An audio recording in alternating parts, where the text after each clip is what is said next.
কলকাতায় হুগলি নদীর তীরে বিভিন্ন ঘাটে মহালয়ার দিন ভোর থেকেই তর্পণ করবার জন্য প্রচুর মানুষেরা সমাবেত হয়ে থাকেন। তর্পণ বৈদিক অনুশীলনের একটি শব্দ, যা ঐশ্বরিক সত্তার প্রতি কোনো কিছু নিবেদন করাকে বোঝায়। তর্পণ শব্দটার উৎপত্তি হয়েছে সংস্কৃত তৃপ্ত অর্থাৎ সন্তুষ্ট করা থেকে।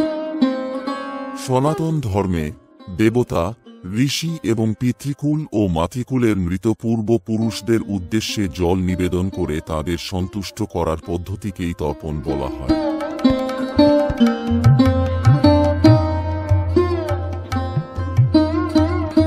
বংশের যে সকল পিতৃপুরুষ পরলোক গমন করেছেন, তাঁদের প্রীতির উদ্দেশ্যে মন্ত্র উচ্চারণ পূর্বক তিল মেশানো জল উৎসর্গ করে সাধারণত পুত্র সন্তানেরা পিতৃতর্পণ করে থাকেন।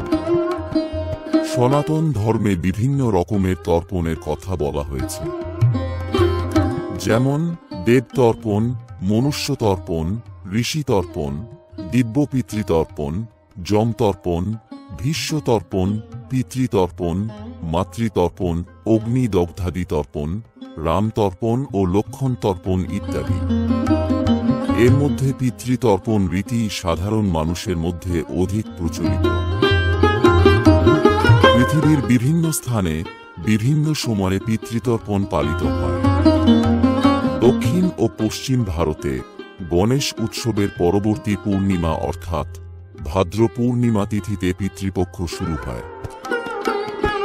উত্তর ভারতের পশ্চিমবঙ্গ, নেপাল ও বাংলাদেশে ভাদ্রের পরিবর্তে দুর্গাপূজার পূর্বে আশ্বিন মাসের কৃষ্ণপক্ষকে পিতৃপক্ষ বলে।